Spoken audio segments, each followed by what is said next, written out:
오늘 3예배를 섬기는 모든 예배자들에게 예비하신 크신 은총이 임하게 될 줄 믿습니다. 오늘은 가장 중대한 주제를 가지고 하나님이 우리에게 말씀합니다. 우리가 결코 놓쳐서는 안 될 이 귀중한 하나님의 메시지를 이런 질문을 통해서 함께 받기를 원합니다. 우리는 신앙의 길을 이어가고 있는 것일까요?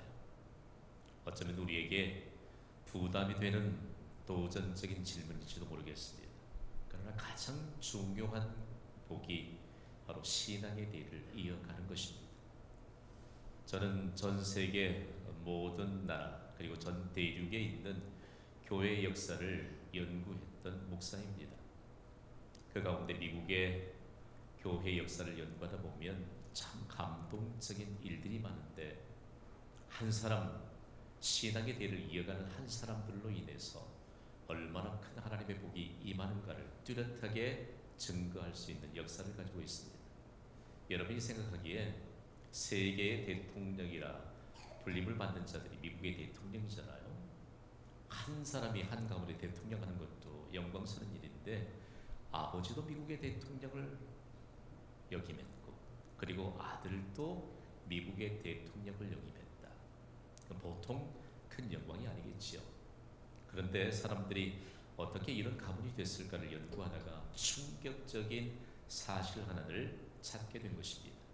다름이 아닌 미국인들의 존경을 받고, 그리고 미국인들로 인해서 정말 모범적인 가문이라고 인정을 받는 조지 부시 가문의 이 내력을 연구하다가 충격을 안겨주는 가문을 알게 된 것입니다. 이 부시 가문에 내려오는 전통적인 가문은요, F로 시작하는 세 개의 단어거든요.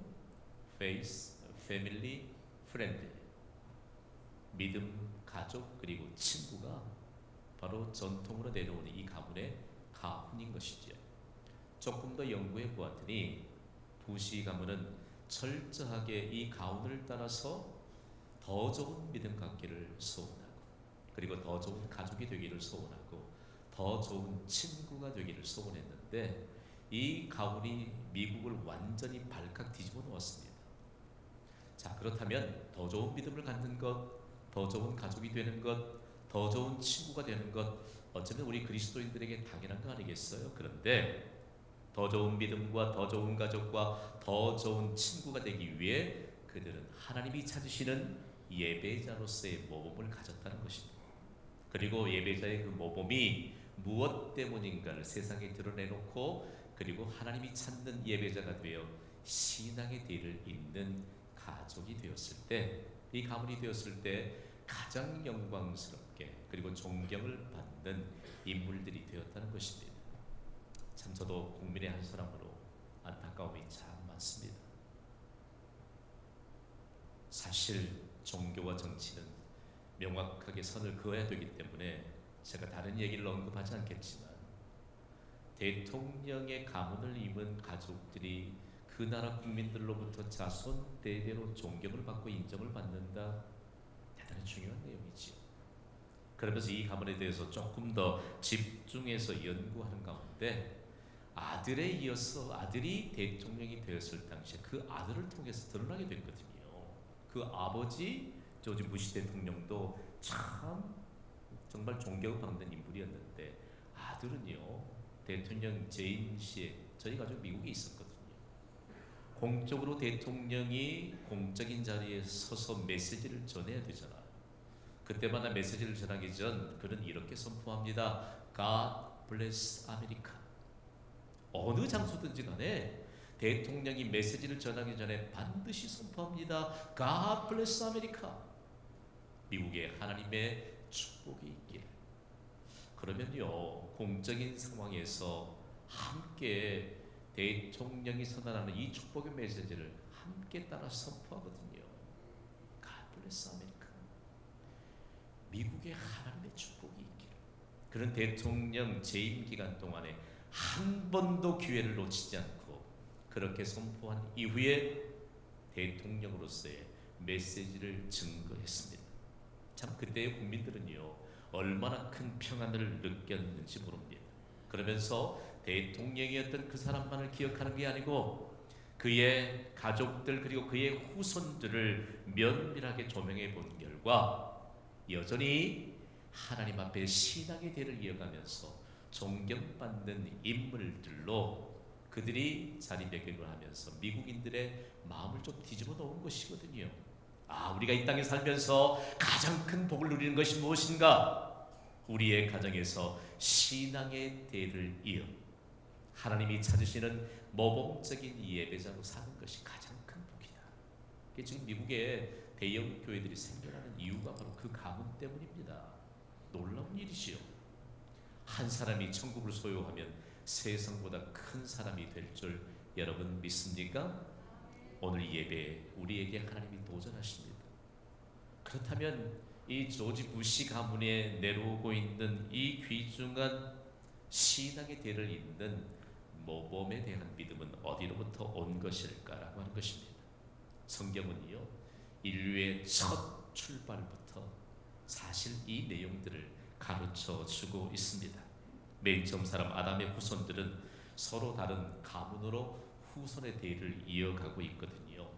먼저는 아담의 첫 번째 아들 이름 아시지요? 가인. 또 부질없이 무슨 송가인이 생각하면 안 돼요. 그 가인 말고 가인이 예배의 자리에서 예배 실패했습니다. 그리고 나서 예배 이후에 어떤 일이 벌어졌죠? 예배의 모범인 그의 동생 아벨을 죽였습니다. 결국은 하나님으로부터 그의 죄에 합당한 벌을 받게 되지만 그래도 하나님은 가인을 긍휼히 여겨주십니다. 과연 가인은 하나님의 긍휼히 여겨주심을 따라서 과연 하나님 앞에 모범을 가진 믿음의 삶을 살았을까? 궁금하지요? 오늘 창세기 4장 16절은 가인의 인생을 매우 짤막하게 기록하고 있지만 그의 인생 전부를 다 드러내주고 있습니다. 함께 읽어볼까요? 시작. 가인이 여호와 앞을 떠나서 에덴 동쪽 노 땅에 거주하더니. 아멘.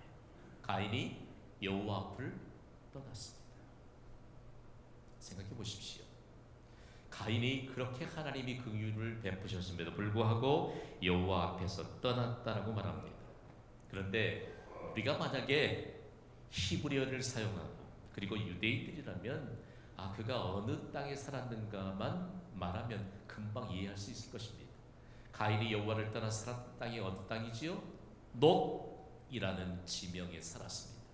그러면서 놋 땅이라고 번역하고 있는데 이 놋이라고 하는 말의 의미가 유리한다 그리고 떠돈다는 것입니다. 놋 땅에 사니까 하나님을 떠나서 살았던 그 땅에 방랑자의 인생이 시작되었다는 것입니다. 중요합니다. 오늘 우리가 하나님을 떠나지 않고 예배자가 되어서 이 예배를 섬기면서 우리가 하나님을 떠나지 않고 방랑자의 인생이 아니라 복받는 인생이 된 것임을 믿음의 자존감으로 여기시기를 주님의 이름으로 축복합니다.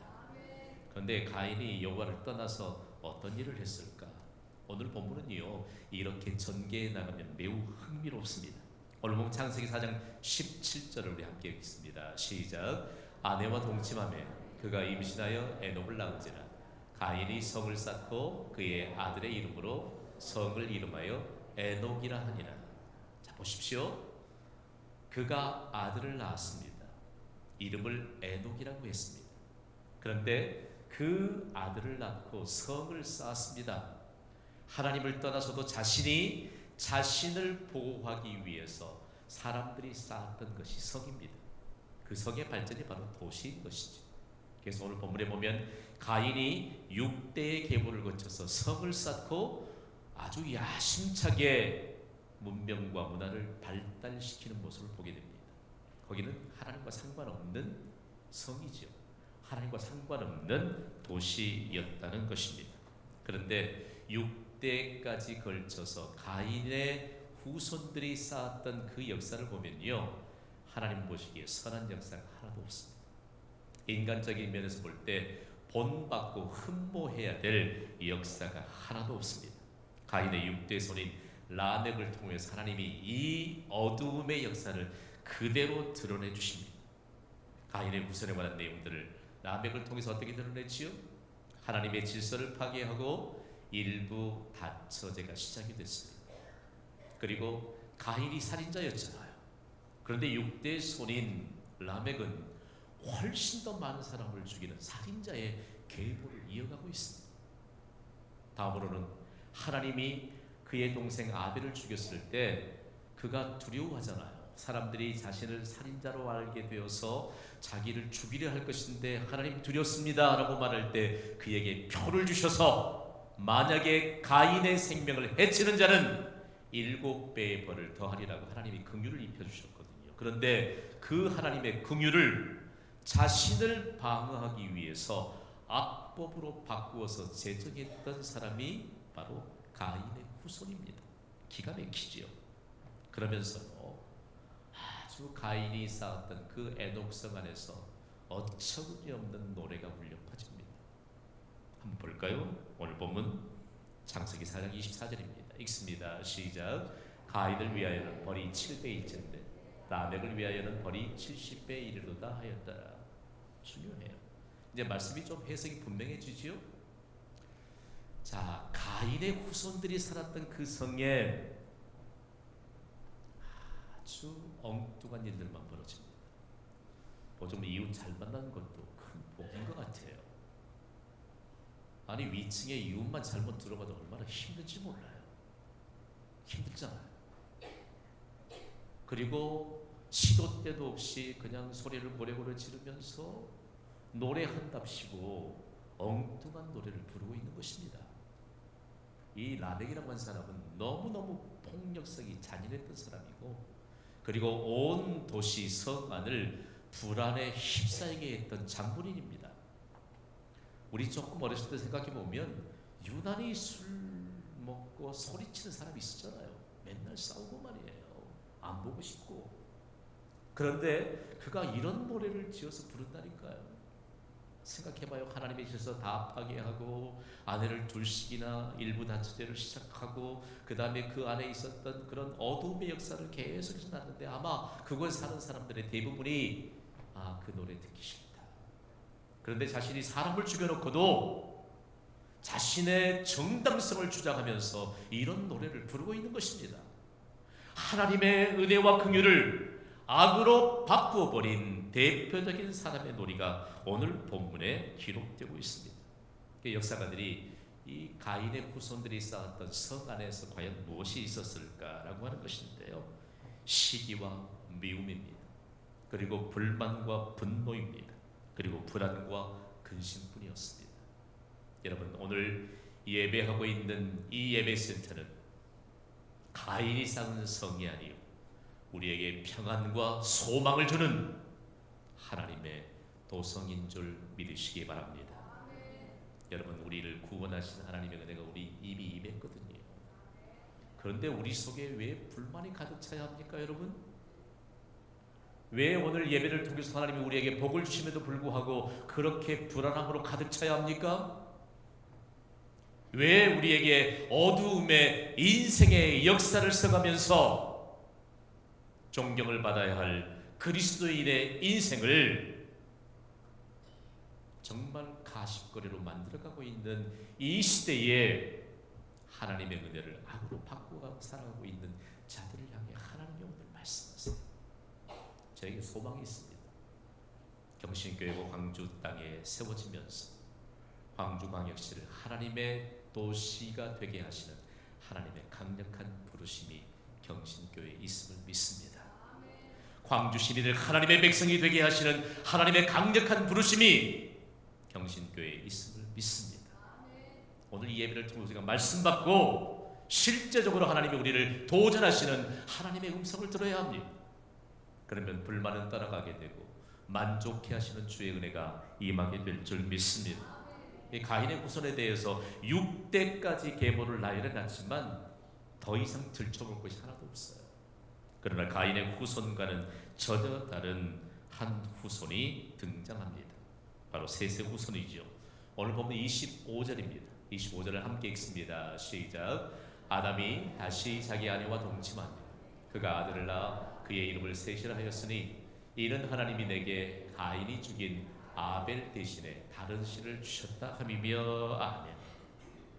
예배의 모범이었던 아담의 신앙의 대를 이어갈 아주 구체적인 믿음의 사람이었던 아벨을 예배에 실패한 가인이 죽였잖아요.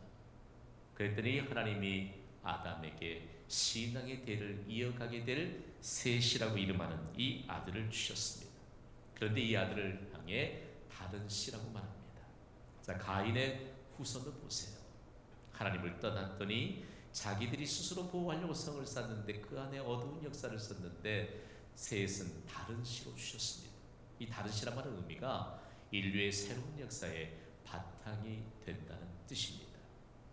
오늘 여러분, 아담에게 셋을 주시면서 다른 씨가 되어 인류의 새로운 역사의 바탕이 되게 하신 것처럼 오늘 예배를 가진 모든 이들은 인류의 새로운 역사의 바탕이 되도록 하나님이 구원의 은총을 베푸셨다는 사실을 잊어서는 안 된다는 것입니다. 그래서 아담이 아벨을 대신하여 주신 셋이라고 하는 이 아들을 통해서 인류의 새로운 역사의 바탕이 되는데 누구를 통해서 나타나지요? 셋의 아들을 통해서 나타납니다. 오늘 보면 창세기 4장 26절을 함께 읽습니다. 시작. 셋도 아들을 낳고 그의 이름을 에노스라 하였으며 그때의 사람들이 비로소 여호와의 이름을 불렀더라. 아멘. 중요합니다. 가인의 후손들은 어둠의 역사를 펼쳐갔습니다. 야심차게 우리가 성을 쌓고 우리가 문명을 발달시켜보자 틀림없이 문명을 발달시켰습니다. 그러나 그 결과는 어둠뿐이었고 불안뿐이었고 소망이 없던 그런 역사를 세워갔던 것이죠. 그런데 셋이 다른 씨로 하나님의 주심을 받고 인류 역사의 새로운 바탕이 되어가는데 그 모든 것이 셋의 아들 에노스를 통해서 드러납니다. 그때 사람들이 비로소 여호와의 이름을 불렀더라. 제가 여호와의 이름을 불렀더라고 하면 여러분은 하나님을 찾고 예배했더라라고 말씀해 주실래요? 할 수 있겠지요? 여호와의 이름을 불렀더라. 아유, 경신교회에서 신앙생활을 하려면 이거 참 감각도 좋아야 되겠다. 부질없는 걱정하지 마세요. 하나님이 다 주세요. 여호와의 이름을 불렀다는 것은 여호와를 찾고 예배를 드렸다는 것입니다. 바른 예배가 인류 역사의 시작선상에서부터 온 땅에 선포된 것이죠. 바른 예배가 무엇입니까? 여호와의 이름을 부르는 것입니다. 여호와라는 하나님의 이름은 영원 전부터 영원까지 존재하신다는 하나님을 그대로 드러내고 있는 이름입니다. 자, 그렇다면 여호와를 찾고 예배하는 이 바른 예배가 과연 우리에게 어떨까?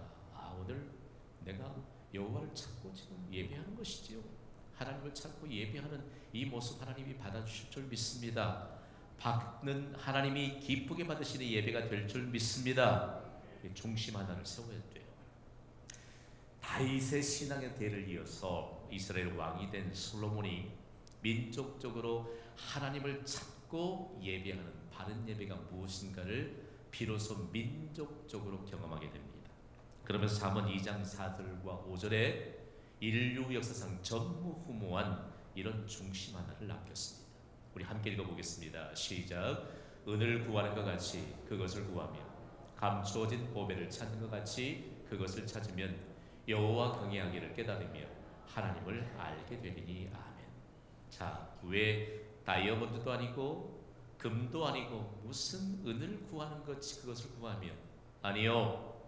당시에는 다이아몬드도 발견되지 않는 시대요. 당시에는 은이 최고의 가치를 지닌 보배였기 때문입니다. 생각해 보세요. 여러분, 누구든지 돈 앞에서 멈출 사람이 있습니까? 솔직하게 한번 손 들어봅시다. 난 못 멈춰요. 목사이지만. 돈 앞에서 멈출 사람 한 사람도 없습니다. 그런데 우리가 우리의 예배를 받으시는 하나님이 돈보다 귀중함을 믿으시면 아멘 하시기 바랍니다. 이것이 하나님을 찾고 예배하는 바른 예배의 모범이에요. 오늘날 이 시대를 살아가는 그리스도인들이 하나님을 찾고 예배하는 바른 예배의 중심을 많은 부분 상실해버렸습니다. 여러분, 하나님이 세상보다 크신 분임을 믿습니까? 내가 가진 믿음이 돈보다 귀중한 것임을 여러분 믿습니까? 오늘 이 예배, 바른 예배, 하나님을 찾고 예배하는 바른 예배의 모범으로 우리의 가정마다 신앙의 대를 이어가는 영적인 가문이 되기를 주님의 이름으로 축복합니다. 왜 내가 이렇게 힘주어 말해야 되냐면요, 구약 성경은 히브리어로 기록이 됐거든요. 맨 처음 사람인 아담의 이름의 뜻이 뭐지요? 사람의 사람. 그런데 아담이 예배의 모범을 계속해서 전승시켜 같은 아벨이 가인으로부터 죽임을 당하게 되자 아벨을 대신해서 셋이라고 하는 아들을 주셨어요. 그런데 그 아들이 믿음을 전수받았던 것이 에노스라고 하는 아담의 손자를 통해서 드러나게 된 것이죠. 저는 너무 놀랐습니다. 아담은 사람이라는 뜻입니다. 히브리 말이에요. 에노스라고 하는 이 이름의 의미는 모든 사람을 집합적으로 총칭하는 사람이라는 뜻이에요. 저는 이 단어를 연구하면서 너무 충격을 받았어요. 왜 아담을, 사람을 대표하는 그런 인류의 대표자로 세웠으며 그 사람 아담이 하나님을 대표한다고 하나님이 말씀하셨습니까? 하나님을 찾고 예배하는 예배가 있기 때문입니다. 그러나 이 예배의 대를 이어서 신앙의 대를 이어가는 에노스가 신앙을 이어받아 하나님 앞에 하나님을 찾고 예배하는 자가 되었기 때문에 아담과 에노스의 이름이 똑같은 것입니다. 여러분, 누가 사람입니까? 하나님을 대표하는 사람이 사람인 줄 믿습니다. 오늘 예배자가 사람이에요. 사람이라고 다 사람인 것이 아니요, 하나님을 찾고 예배하는, 신앙을 받고 신앙의 대를 이어가기 위해 부지런히 하나님을 찾는 자들에게 어떤 하나님의 복이 임하는가를 성경이 인류의 역사의 초반부에 우리에게 나타내주고 있다는 말씀입니다. 그러면 에덴 동산에 쫓겨났던 아담과 하와가 좀 궁금하잖아요. 그렇죠? 중요합니다. 에덴 동산에서 아담과 하와가 하나님의 명령을 따르지 않고 죄를 범하면서 그 낙원인 에덴 동산에서 쫓겨났습니다. 그리고 하나님의 명령을 어긴 두 사람이 처절하게 그걸 깨달은 것이죠. 그리고 하나님을 전적으로 신뢰했습니다. 그 믿음을 누가 전수받았지요? 아벨이. 그러나 아벨이 그 신앙의 대를 잊지 못하자 하나님이 다른 씨로 셋을 주시면서 셋을 통해 이런 신앙의 대를 이어가게 하십니다. 그러면서 오늘날 우리가 신앙의 대를 이어가는 사람, 한 사람으로 우리를 이 땅에 세우시면서 우리가 바로 세상을 향한 축복의 통로인 것을 만방에 증거하게 하는 것이지요. 자, 오늘 내가 인류의 역사의 새로운 바탕이 된 셋의 후손인 것을 믿으시면 아멘 하시기 바랍니다. 이제 나로 말미암아 인류 역사의 새로운 바탕이 되어 새로운 역사가 펼쳐진다는 것이죠. 그래서 인류 역사는 가인과 셋, 이 두 사람을 통해서 가인의 후손인가 셋의 후손인가? 가인의 후손이라고 하면 우리는 고개를 절레절레 흔들어야 할 것입니다. 셋의 후손인가를 묻는다면 우리는 고개를 끄덕여야 할 것입니다. 우리는 셋의 후손인 줄 여러분 믿으시기 바랍니다. 그러면서 셋의 후손을 통해서 하나님은 얼마나 영원한 복을 주시는가? 성경은 제법 두껍고 구약과 신약으로 나뉘어져서 66권이나 되는 이 방대한 책으로 기록한 것 같으나 주제가 똑같아요. 신앙의 대를 이어갔던 셋의 후손들을 통해서 하나님이 세상을 구원하십니다. 구약성경 요엘서 2장 32절에는 누구든지 여호와의 이름을 부르는 자는 구원을 얻으리니 아멘. 사도행전 2장 21절에는 누구든지 주의 이름을 부르는 자는 구원을 받으리라 아멘. 셋의 후손이 받을 복이 무엇인가? 성경이 너무 간단해요. 구약부터 신약에 이르기까지 신앙의 대를 이어가는 셋의 후손을 통해서 하나님이 세상보다 크심을 증거하셨습니다. 사람을 크게 하심과 강하게 하심이 바로 신앙의 대를 이어가는 예배의 모범을 가지고 살아가는 셋의 후원들에게 주었다는 사실들을 가르쳐주고 있습니다.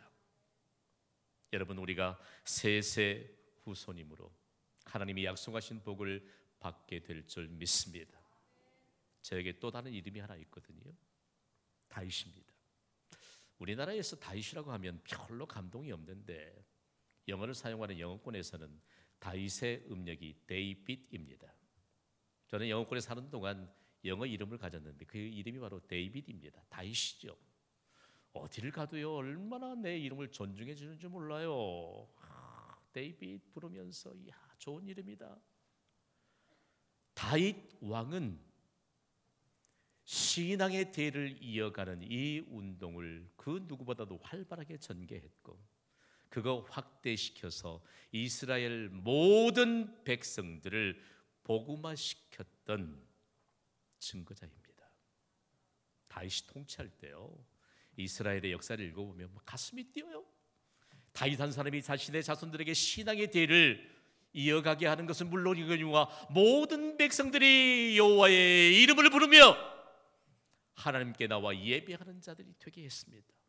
그게 다윗이 인류 역사를 두고두고 가장 뛰어난 임금이요 가장 존경받는 인물이 된 것이지요.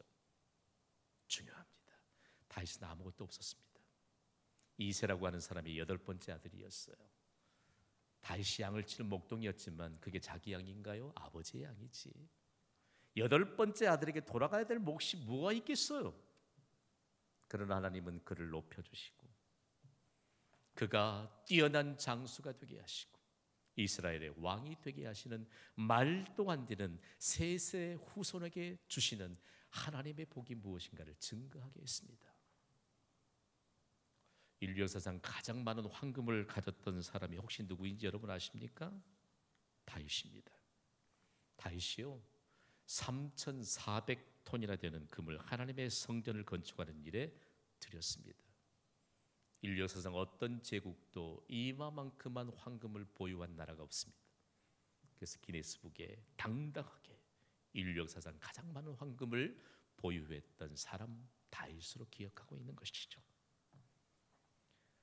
인류 역사를 연구하다 보면 다윗이 얼마나 많은 사람들에 대한 표본이 되는지 몰라요. 다윗이 뛰어난 시인이었잖아요. 독일에 낳은 아주 뛰어난 시인인 단테가 평생 동안 두려워하는 한 사람이 있었습니다. 누구였겠어요? 다윗이라니까요. 그 뛰어난 시인이었던 단테가 나도 다윗처럼 한 편의 시를 남기는 것이 내 소원이다. 다윗이처럼 신앙의 대를 이어가는 셋의 후손으로 영광스러운 인물이 된 것은 여러분 신앙의 대를 이어가기에 가장 첫 출발선상인 하나님을 찾고 예배했던 결과입니다. 오늘 스티커를 좀 붙이시니까 마음이 좀 새롭지요. 블레싱 광주. 그동안 경신교회 오기 전에 이런 얘기 전혀 못 들어봤을 것입니다. 블레싱 광주, 광주를 축복하라, 광주를 구원하라 라고 주신 우리의 비전입니다. 저에게 주신 비전입니다. 저는 광주광역시에서 목회자로서의 부르심을 받았습니다. 그래서 저는 광주광역시에 대한 사랑의 빚이 있습니다. 제가 만약에 유학을 마치고 광주광역시에서 목회자로 부름을 받지 않았다면 저는 광주광역시에 오지 않았을 것입니다. 하나님이 광주광역시를 향한 놀라운 하나님의 계획을 하나님이 광주광역시라고 하는 도시를 태동시키기 전 하나님이 계획하셨습니다. 광주광역시에 하나님의 구원과 그리고 하나님의 복이 임할 교회가 어느 교회인가를 하나님이 계획하셨습니다. 그 교회가 경신교회입니다. 이 일을 위해 지금까지 14년의 역사를 써오면서 한 해도 거르지 않고 블레싱 광주를 선포하며 최선을 다해왔습니다. 그런데 하나님이요 일하시기 시작하십니다. 올해 1차 초대와 2차 초대를 우리가 하나님 앞에 펼쳐놓고 기도하는데 1차 초대는 방송 매체를 통해서 극동방송과 함께 공동으로 주관하도록 방송사에서 우리의 블레싱 광주를 붙잡고 광주를 하나님의 도시가 되게 하고 광주 시민을 하나님의 백성이 되게 하는 이 놀라운 하나님의 프로젝트로 하나님이 세상에 드러내십니다. 경신교회가 경신여고 교실 한 칸에서 시작됐던 그 출발선상을 가장 객관적인 장소로 하나님이 지목하시고 광주 시내에 있는 모든 교회들의 전도 대상자들을 하나님이 경신여고 체육관으로 부르십니다.